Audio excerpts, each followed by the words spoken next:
शाही तेरा ही नाम होगा तेरा पैगाम होगा तेरा ही नाम होगा तेरा पैगाम होगा सबके दिलों में होगी जिंदा करबला घर घर होगा आप The verse from Surah Munafiqun, the first verse, referring to those who, even though bear witness to the prophecy of the Prophet, yet Allah subhanahu wa ta'ala does not accept their witness, and He brands them as hypocrites, as those who say something and believe in something else. This has been the real problem in Islam from an inception. As a matter of fact, the intensity of this problem is such that the whole Quran, if you look at it, you'll find verses more tailored towards munafiqeen compared to kafirin. We start with Baqarah, for example. 3 or 4 verses for mu'mineen, or 3 for kafirin, and then about 14 verses for munafiqeen. Such is the role of munafiqeen, that Allah subhanahu wa ta'ala wanted to remind Muslims constantly, number one, of their presence, and number two, of never trusting or depending on them for anything. Not only that the presence of munafiqeen is assured by these verses in the Quran, what is more important is that care must be exercised to see that your dependence is not on those who say something else and believe in something else, who at times talk about different issues, the intent is different, or who at times create confusions. In the life of the Prophet ﷺ himself, they did try to create a lot of confusions. Believe me, you have to go back to the history again. But the personality of the Prophet was so towering that it was impossible for anyone to challenge the authority that he had, because that authority was the basis of Islam. The whole Islam revolved around Muhammad.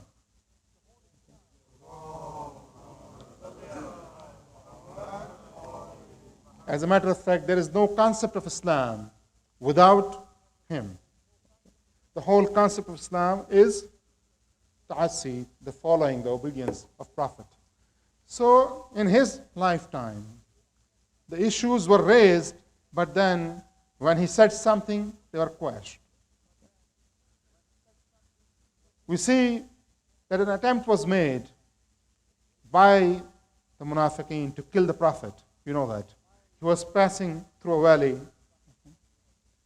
and one of the companions of the Prophet, Hudayfa, a great companion, was with the Prophet, and these people were at the top of hill with stone ready to be hurled on the Prophet when he passed underneath. Out of the blue, suddenly there was lightning, and the Prophet showed the faces of these to Hudayfa with one commitment by Hudayfa, that he would never reveal the names of these people to anyone. The Prophet was aware who the munafiq were. Whatever the thought, the Prophet knew about it. As a matter of fact, we believe that the knowledge of the Prophet is almost unlimited compared to us. People talk that the Prophet knew about unseen ghaib or not. But these questions are really irrelevant if you understand the greatness and the sublimity of the man. I usually say that if the sum total of all knowledge in existence is a drop of water, the knowledge of the Prophet compared to that drop of water is an ocean. And hence, unlimited as far as the drop is concerned, but limited compared to Allah subhanahu wa ta'ala. You see, there is a distinction. That line must always be maintained. A creator is creator, and the created is created. However great the Prophet is, and his sublimity is unknown to us really. Okay. As a matter of fact, no one knows about the greatness of the Prophet other than Allah subhanahu wa ta'ala himself. Okay. Or those who are given that knowledge and who are the progeny of the Prophet himself. Okay. No one else knows the greatness of the Prophet. Okay. Yet, he is created. And a created never crosses the line with the Creator. This must be borne in mind. And this is the beauty of Tawheed.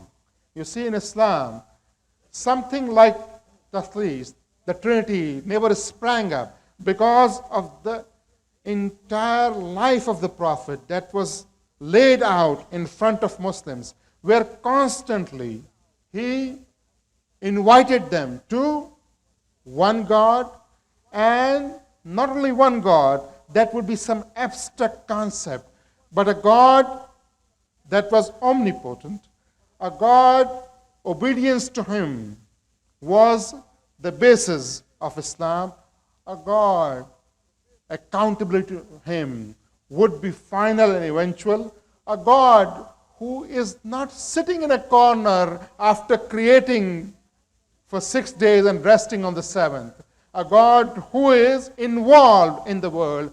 As a matter of fact, nothing could happen without Allah subhanahu wa ta'ala. This was the concept of Tawheed that the Prophet had given. Yesterday I was talking about the Meccans who believed in some aspects of Tawheed, but rejected other aspects. You see, if you ask any common man here, do you believe in God? He will say yes. As a matter of fact, Gallup polls, one after another, have told us that probably 99%, 97% believe in God. A God who does not interfere in their lives, because we believe in non-interference, period. We don't like any interference from anywhere. Okay? The children don't like the interference from their parents. Okay? If they put the sign, don't disturb, we should not disturb them. Okay? Sometimes in the rooms you see the signs. Okay? Why? Because he's probably doing his schoolwork, maybe, hopefully.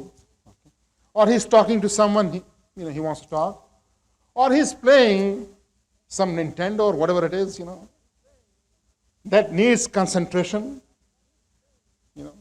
A missed shot would be a lost game, and you must not disturb him.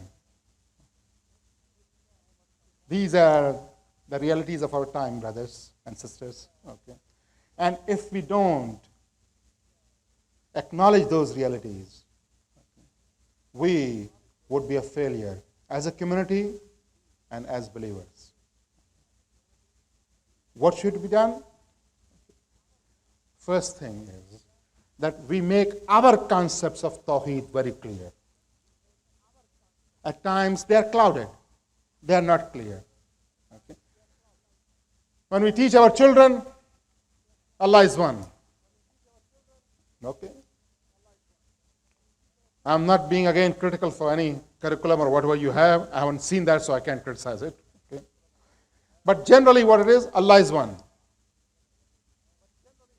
He doesn't have any partners or associates. A few other lines.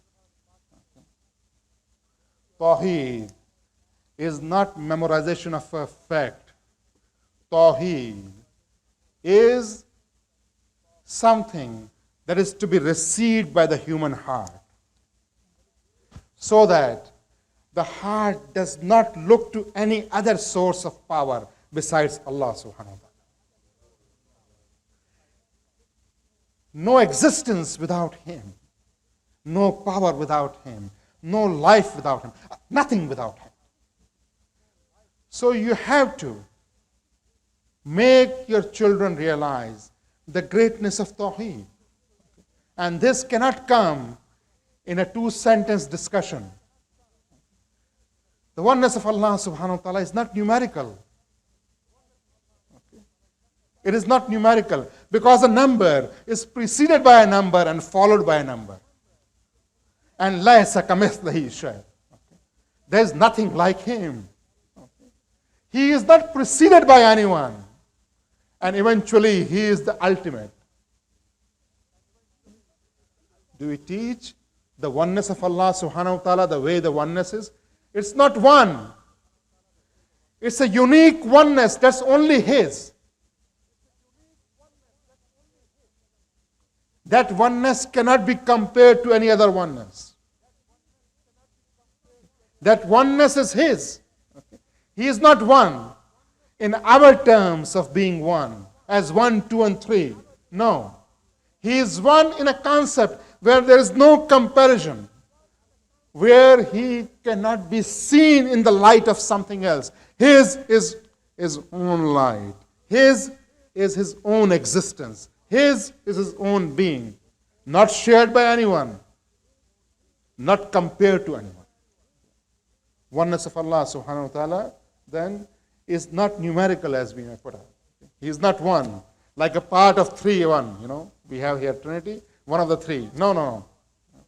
Oneness of Allah subhanahu wa ta'ala is unique. This concept alone itself, today in the whole world, only Islam is the one that projects this concept. The beauty of this Tawheed is not shared by anyone. Everyone says there is one God. Okay? Even if you ask a Hindu, he's going to say there is God. Okay? And these are avatar of God or whatever they are. He's not going to deny the existence of God. But the clarity that Muslim has is not anyone else's. Unfortunately, we don't reflect upon that clarity. The greatness of those men and women in Karbala was that clarity was their vision and their existence. And hence, no amount of torture or torment could sway them away from Allah subhanahu wa ta'ala. The Prophet's message was clear. And then, we are not talking about God in terms of his acquisition of some attributes. Okay? His sifat, his attributes, are a part and parcel of his existence.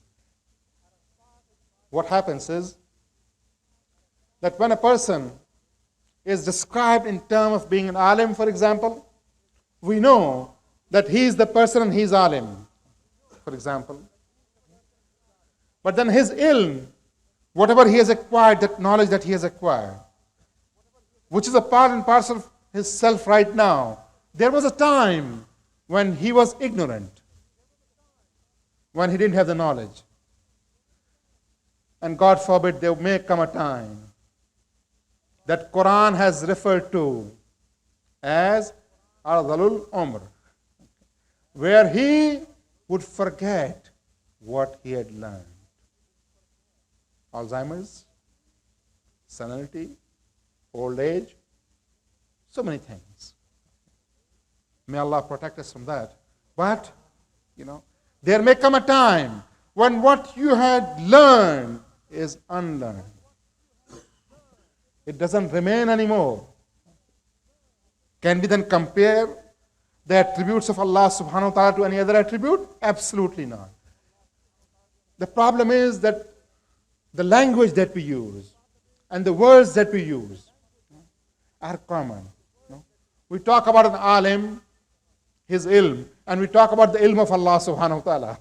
But then, in reality, there is no comparison between the ilm of a man and that of Allah subhanahu wa ta'ala. We must emphasize when we are teaching our kids that we are using these words because we don't have anything else to use or to explain. And these are the only words that we have in the vocabulary. Okay. But the essence is that no word can define Allah subhanahu wa ta'ala. If the words could define Allah subhanahu wa ta'ala, he would be restricted to the realm of words. No. And he can't be. The Prophet's message then was a God, a creator, who is not only existent by himself, his attributes are also part and parcel of himself. One of the traditions, one of our Imams said that Allah subhanahu wa ta'ala was there. And with attributes. And he said, he was alim, and there was no ma'loom.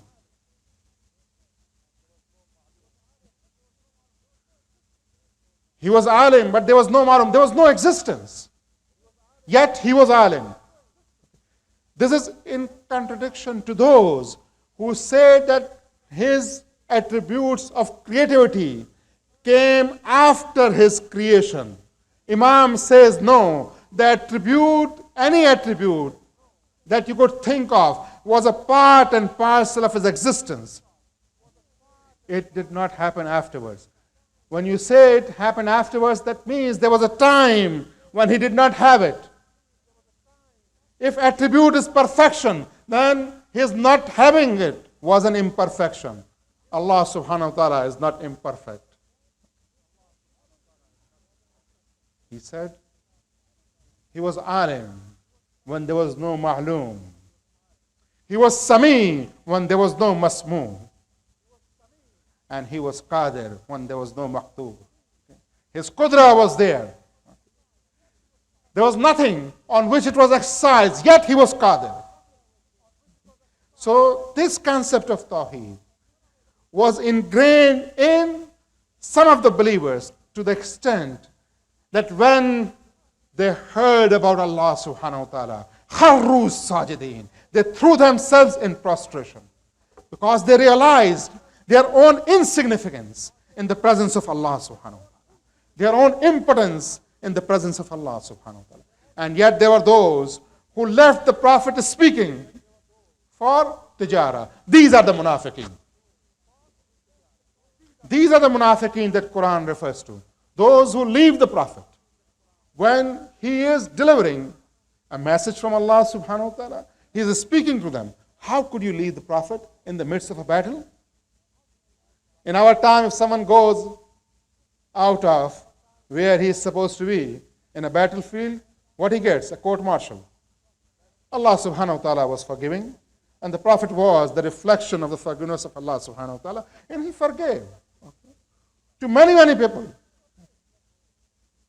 Yet, those who stood by the side of the Prophet cannot be compared to those who left the battlefield. This distinction must always be made. That those who are willing to submit without regard to their life and limb cannot be compared to those who were running away from the field. And that was running away from the battlefield. We talked about running away from when the Prophet was delivering the message. So there was a presence of munafiqeen. The time of the Prophet, his presence overwhelmed them. They couldn't do anything to damage Islam. Yet, again and again, an attempt was made to doubt the Prophet, for example. Different occasions, people who have spoken out, doubting the Prophet. How could you as a Muslim, sitting 1400 years from the Prophet, think of a Muslim at the time of the Prophet, who witnessed the Prophet, who saw the greatness of the man, who saw the sublimity of the man, who saw that he was not a common man from them, even though he was from Mecca, but he was different. He was God's messenger. How could someone, in spite of all that, and saying La ilaha illallah, doubt the Prophet? But we have witnessed in the history that it did happen. So there was a segment of Muslims who, even though they said La ilaha illallah, did not believe in the truth of Muhammadur Rasulullah.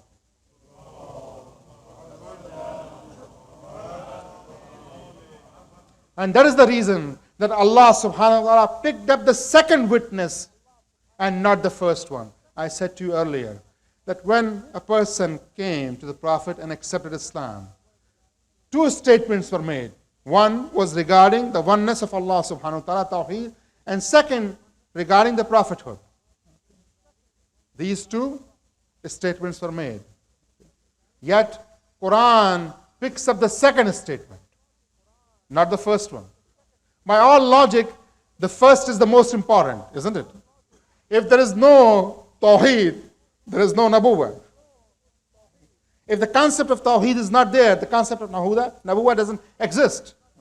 Nabuwah is subservient to Tawheed, isn't it? If the messenger of Allah subhanahu wa ta'ala has at all given you a basis of Islam, that is Tawheed. Nabuwah is secondary to Tawheed.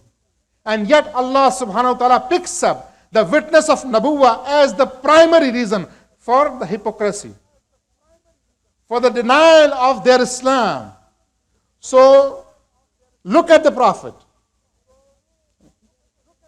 Look at his life. Look at his existence. The lives that do not correspond with the life of the Prophet are in a sense denying the prophethood of Prophet. In those times, people leaving the Prophet. In our times, people living what the Prophet has ordained. There is no difference. The Prophet is alive, by the way. This is not our concept. His life, physical life, may be over. But his life as the messenger is there. And this was understood by many, including Muawiyah. When Mughira, one of his associates, came to him and said, "O Amir, now Bani Hashim have been destroyed. Ali is no more. Hassan is dead. The family of the Prophet does not have any power anymore. Why don't you be nice to them? Why are you so harsh on them? Now, you have the power. You are the king. And the power would be transferred to your family, your son, for the times to come." He said, "Yes, what you are saying is true, that I have the control and power now, and that my son would inherit from me, and so on. But that would be for a limited time. Have you ever heard Adhan?" He said, "Yes." "Have you ever heard Ashhadu anna Muhammadur Rasulullah?"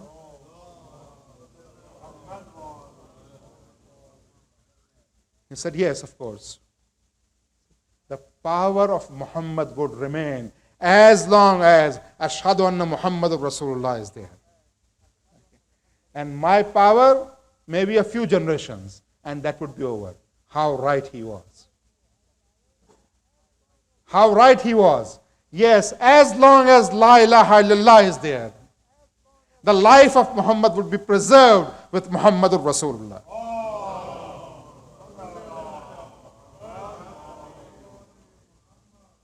No ifs and buts about it. Okay. The fact is that Allah subhanahu wa ta'ala wanted the name of the Prophet and the remembrance of the Prophet to be raised up. He himself said, وَرَفَعْنَا لَكَ ذِكْرَكَ. وَرَفَعْنَا لَكَ ذِكْرَكَ. If Allah wants a remembrance to be exalted and elevated, who would be able to bring it down? Efforts were made, no doubt about it.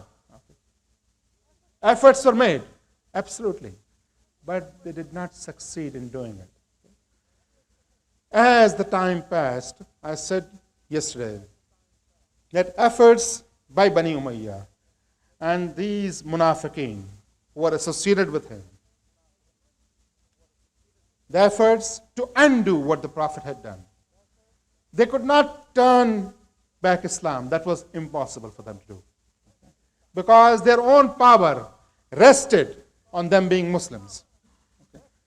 If they would deny Islam, their power would go. So they kept on saying La ilaha illallah, and yet made every effort to destroy Muhammadur Rasulullah. The struggle of Hussein was the preservation of Muhammadur Rasulullah.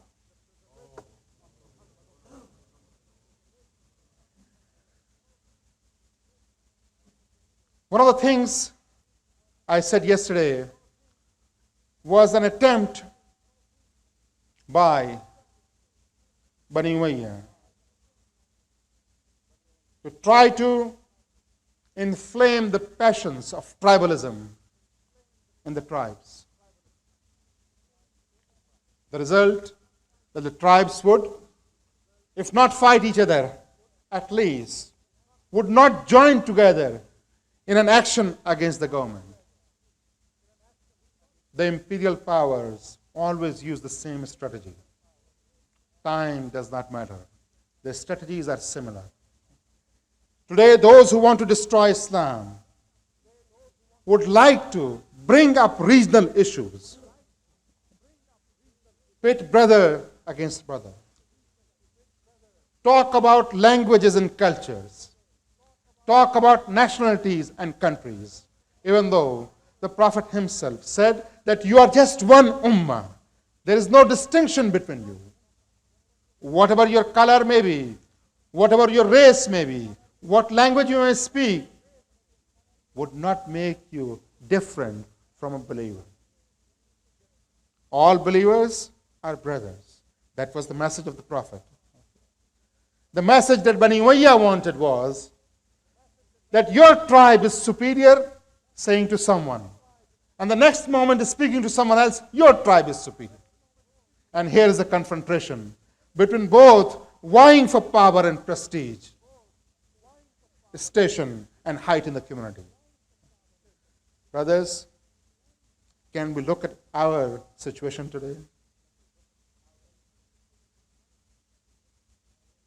Do we find these things, however subtle they may be? Are at times we are called to regionalism, to language and culture, to countries and geographies?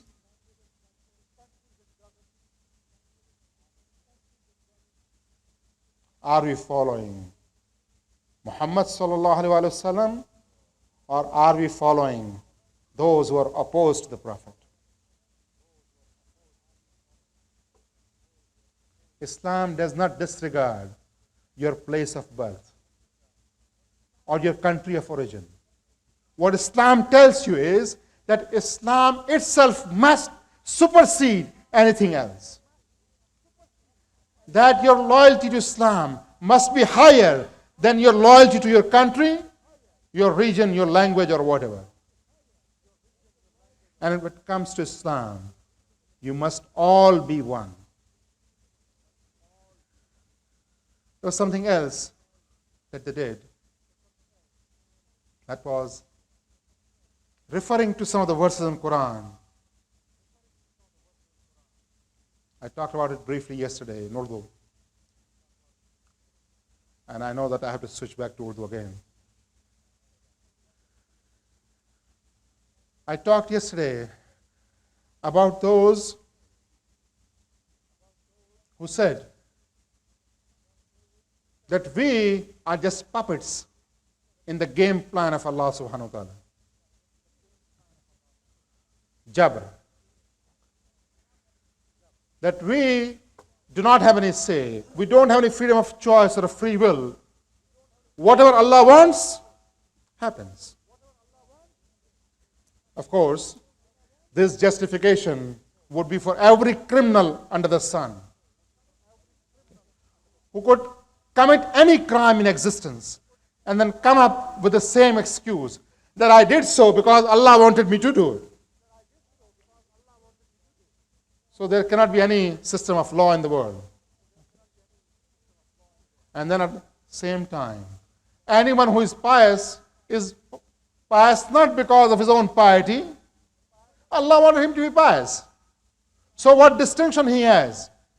You see, we have made everything same. Of course, the issue was destruction of the leadership.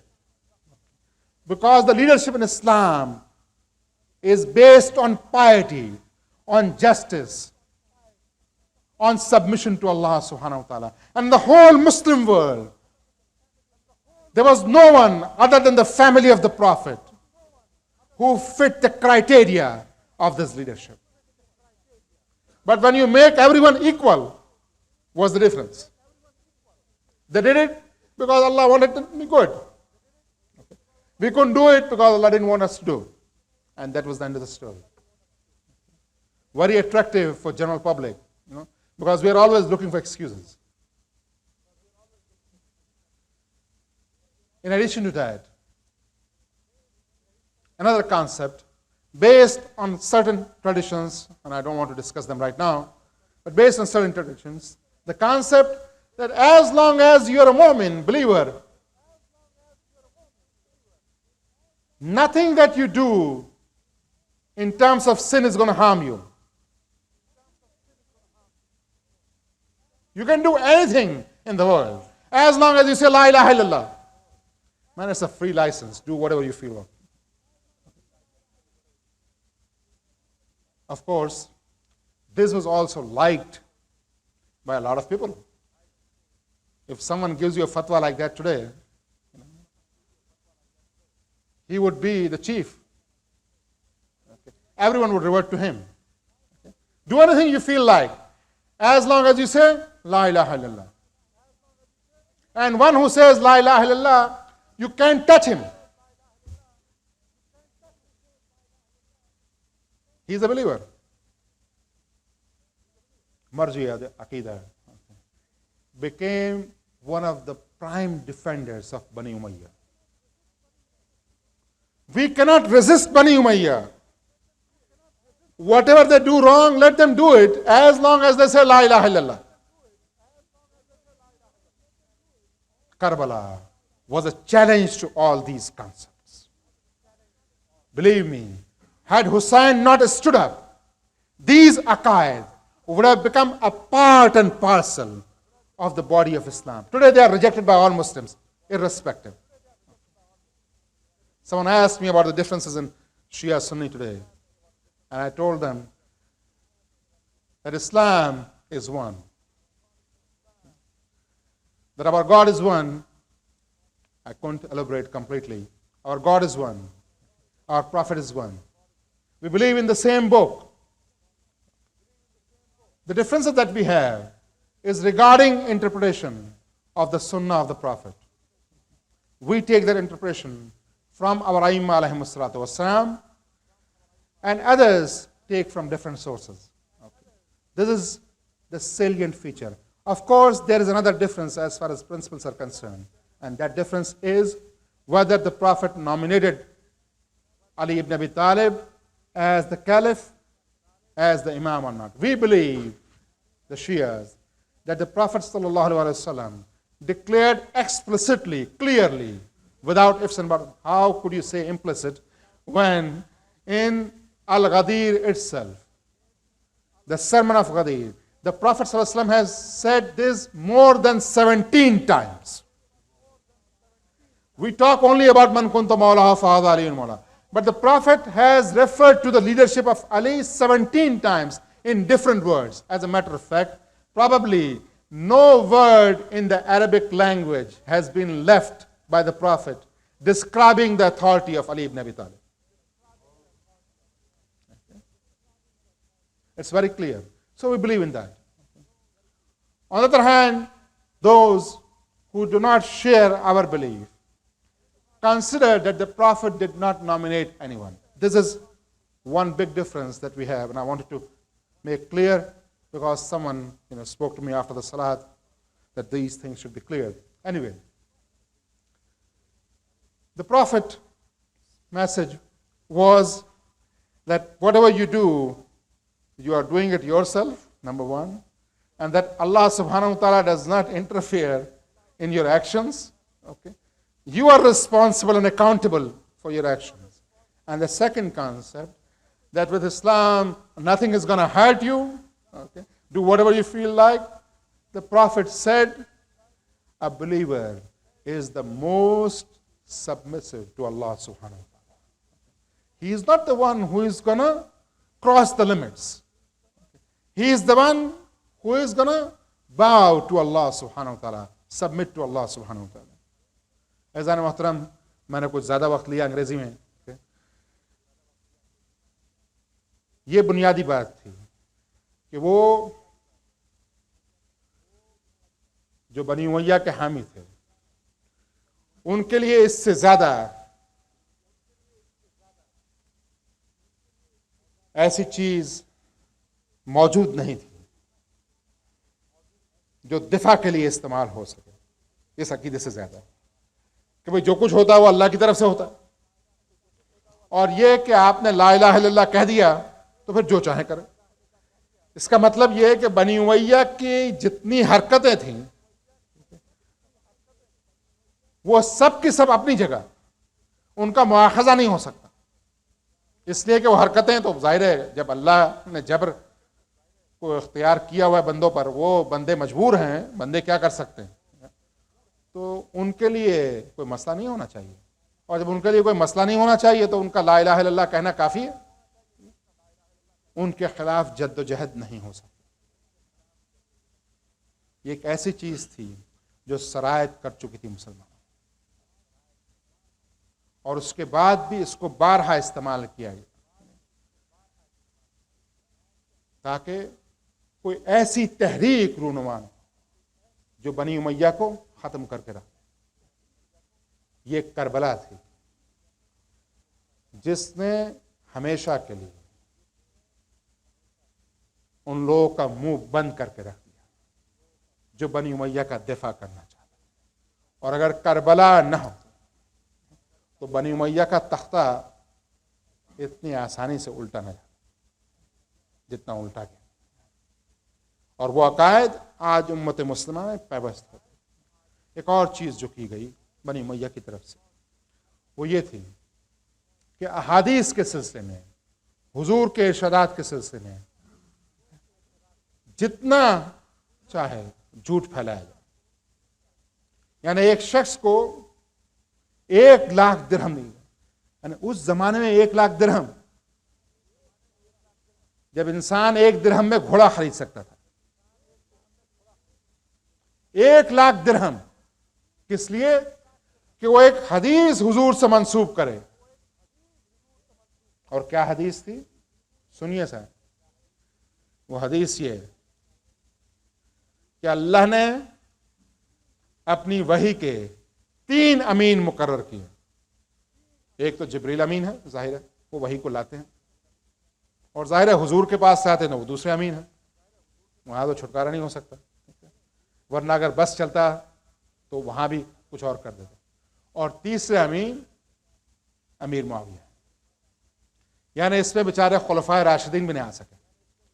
यानी अमानत की इस मंजिल में वो जो बुजुर्गो आला थे, वो जो हुजूर के पास हर वक्त बैठते थे और जिनकी अजमतें अपनी जगह हैं, ठीक है, वो ना आ सके. यानी ये सबको क्रॉस कर गए. यानी अंदाजा लगाइए कि वो शख्स जिसने इस्लाम फतह मक्का के करीब कबूल किया, जिनकी पूरी जिंदगी मुसलमानों के खिलाफ लड़ते हुए गुजरी, और जिसके खानदान ने मुकम्मल कोशिश की थी कि हुजूर के नाम को और हुजूर के पैगाम को सफ़े हस्ती से मिटा दिया जाए, वो अमीन वही बन गए. ये किस तरह? जालसाजी. अजीजों, ये दुनिया का दस्तूर है कि पैसे देकर काम कराया जाता है. آج بھی کام کرایا جاتا ہے. نہیں یہ وہ استاد بھئی یہ مکیاولی کیا بیچتا ہے بیچارہ, ٹھیک ہے, وہ جا کے ہماری تاریخ کو دیکھے اور دیکھے کہ کس طرح چیزیں ہوتی. عہدہ دو, پیسہ دو, کام کرا. اور اگر نہیں چلتا کام اس طرح تو پھر زہر دے دو. نہیں, جنگ میں فوراً جنگ نہیں ہونی چاہیے, پہلے زہر دے دو. اگر وہاں بھی ناکامی ہو تو پھر کسی سازش کے تحت امیر المومنین نے مالک کو بھیجا مصر.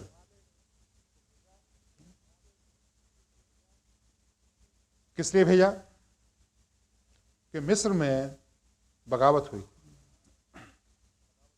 اور حضرت محمد بن ابی بکر جو امیر المومنین کی طرف سے گورنر تھے, انہوں نے مدد چاہی تھی. مالک کو امیر المومنین نے بھیجا. پتہ ہے آپ کو راستے میں کیا ہوا؟ ایک سردار کو خریدا گیا.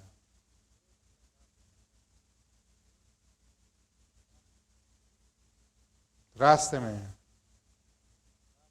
جہاں انہوں نے قیام کیا تھا وہ آیا اور دعوت کے لیے ان سے کہا, زہر کھانے میں ملا ہوا تھا اور وہاں شہید ہو گئے. زہر سے کام کیجیے. اگر زہر سے کام نہیں چلتا تو پھر حجر بن عدی کی طرح بلائیے اور سب کے سامنے شہید کر دیجیے. حجر بن عدی حضور کے وہ صحابی ہیں جن کی طہارت, جن کی عظمت, جن کی پاکیزگی کا مدینہ گواہ تھا.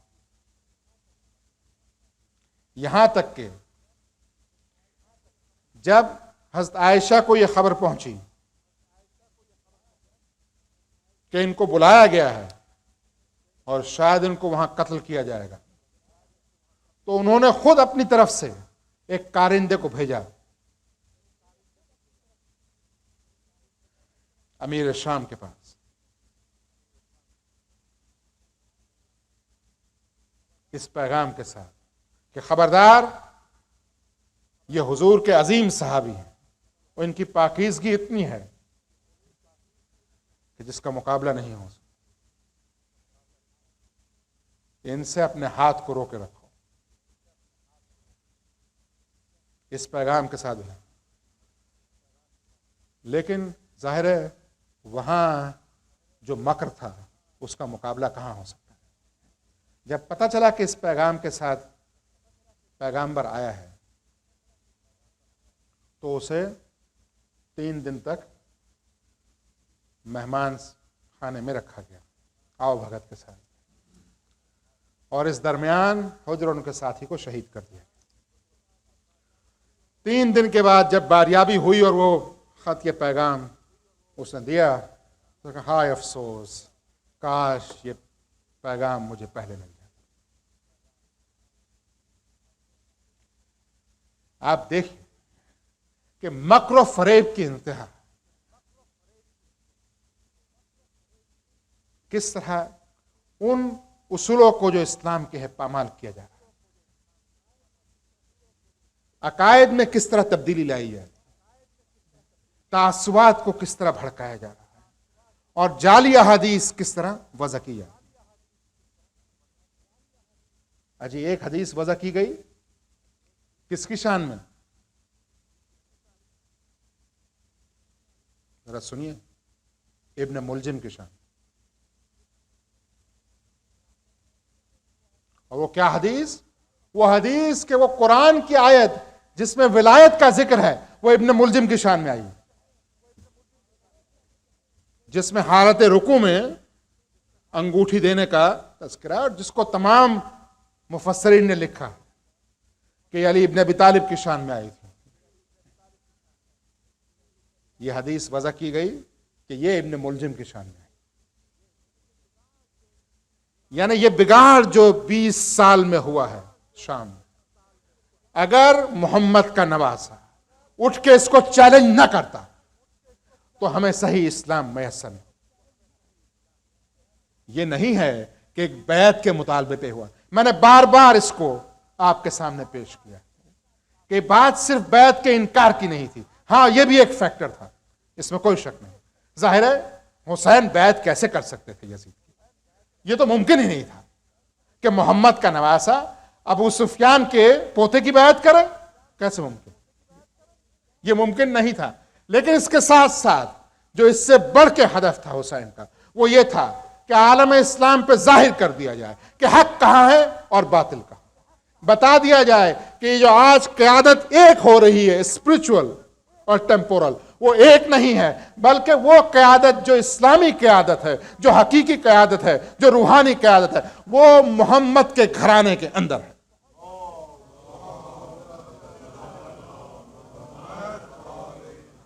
حکومت کسی کی بھی ہونے دو حکومت, لیکن جو مرکز عدل ہے وہ یہ گھرانہ ہے, جو مرکز عصمت ہے وہ یہ گھرانہ ہے, جو مرکز طہارت ہے وہ یہ گھرانہ ہے, جو مرکز اسلام ہے وہ یہ گھرانہ ہے, جو مرکز ایمان ہے وہ یہ گھرانہ ہے. یہ تفریق ہونا ضروری تھی. اگر یہ تفریق نہ ہوتی تو وہ جو دمشق میں بیٹھے ہوئے تھے اور اپنے آپ کو امیر المومنین کہہ رہے تھے, انہوں نے کوئی کسر نہیں چھوڑی تھی سفیانی اسلام کو عالم اسلام پہ نافذ کرنے کی. آج بھی آپ دیکھیں تو ایک سرکاری اسلام ہوا کرتا ہے, اور ایک اسلام وہ اسلام ہے جو سرکار ختمی مرتبت کا اسلام. ایک سفیانی اسلام ہے, ایک محمدی اسلام. امام خمینی رحمۃ اللہ علیہ نے بڑی وضاحت کے ساتھ کہا کہ ایک اسلام وہ ہے جو سرکاری اسلام, اور ایک اسلام وہ ہے جو حضور کا اسلام ہے. ہماری کوشش یہ ہونی چاہیے کہ ہم اپنے آپ کو آئیڈینٹیفائی کریں حضور کے اسلام کے ساتھ, سرکاری اسلام کے ساتھ نہیں. اس لیے کہ سرکاری اسلام ورثے میں ملا ہے ان لوگوں سے جنہوں نے کوئی کسر نہیں اٹھا رکھی تھی اسلام کو تباہ کرنے. ظاہراً لا الہ الا اللہ تھا, اس لیے ظاہراً مسلمان تھے, لیکن وہ کیسا لا الہ الا اللہ تھا کہ محمد کے نواسے کو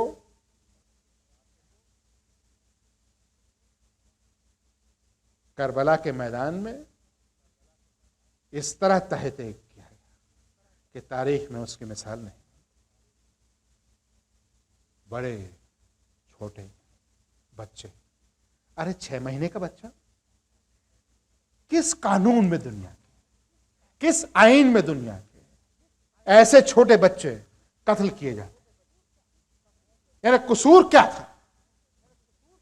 عاشور کے دن بھی حسین نے اپنی بات کو بڑی وضاحت کے ساتھ کہا, اور وہ بات یہ تھی کہ کیا میں نے اللہ کے کسی حکم کو ٹھکرایا ہے؟ کیا میں نے اپنے جد کی سنت میں انحراف کیا ہے؟ کوئی یہ نہ کہہ سکا کہ آپ نے یہ غلطی کی ہے. نہیں, اصرار اس بات کا تھا کہ آپ اپنے سر کو جھکا دیجیے. کس کے سامنے؟ یزید کے سامنے. ارے وہ سر جو اللہ کے علاوہ کسی کے سامنے نہ جھکتا ہو, وہ یزید کے سامنے کیسے جھک سکتا ہے؟ جس کی رگوں میں محمد کا خون ہو, وہ کیسے کسی کے سامنے سر کو جھکا سکتا؟ فیصلہ ہو گیا. اس دن صبح سے لے کے شام تک ایک کے بعد ایک شہادت کی, اور کبھی ہمیں صحیح روایات میں یہ نہیں ملتا کہ اہل بیت میں, اور یہ میں بڑی سختی کے ساتھ کہنا چاہتا ہوں کہ ہمیں ریلائی نہیں کرنا چاہیے ان روایات پہ جو حمید ابن مسلم کی ہے. ہمیں دیکھنا چاہیے ان روایات کو جو آل رسول سے ہیں. کبھی ایسا نہیں ہوا کہ کوئی لاش آئی ہو اور ماں نے اپنے سر کو سجدے میں نہ جھکایا. جب قاسم کی لاش آئی تو ام فروا نے سجدہ شکر کیا. جب علی اکبر کی لاش آئی تو ام لیلہ نے سجدہ شکر کیا. اور ہاں, اس چھوٹے بچے کو دفن کرنے کے بعد माँ ने भी सजदा शुक्र।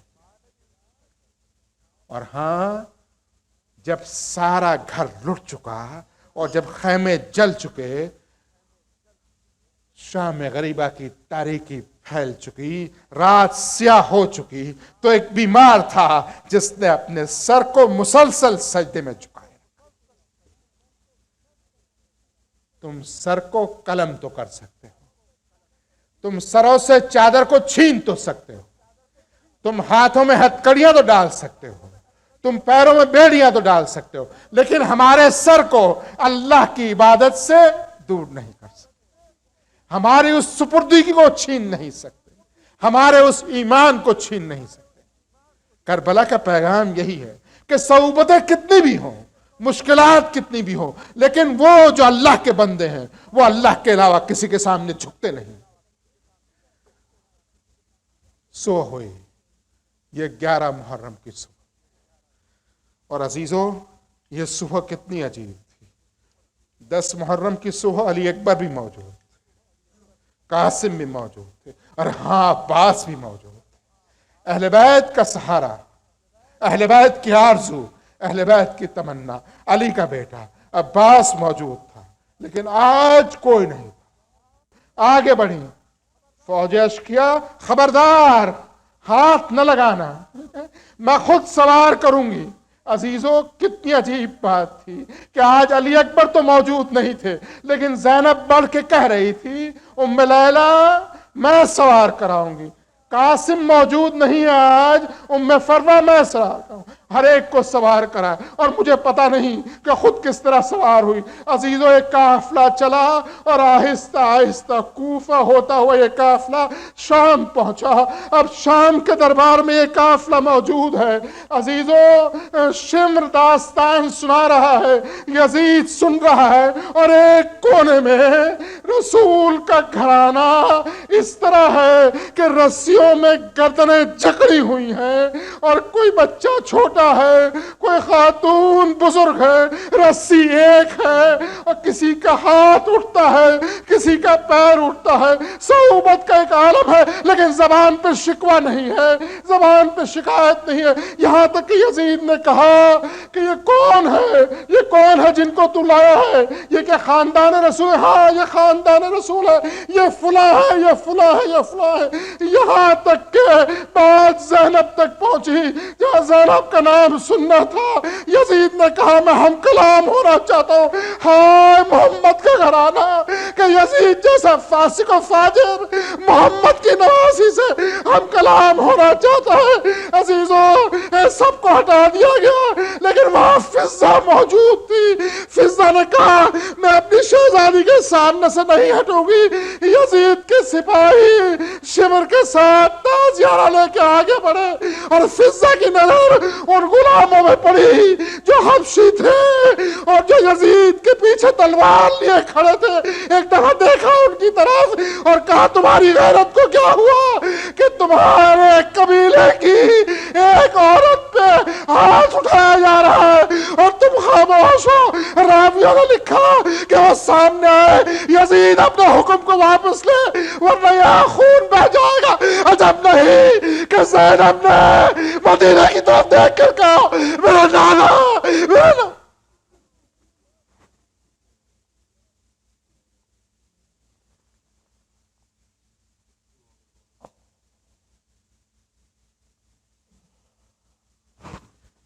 रब्बना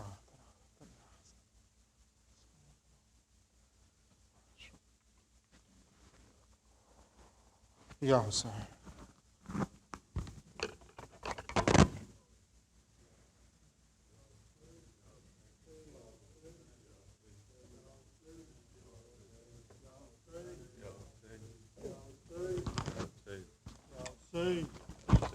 Ya Hussein, Ya Hussein, Ya Hussein, Ya Hussein, Ya Hussein, Ya Hussein, Ya Hussein, Ya Hussein. Hey.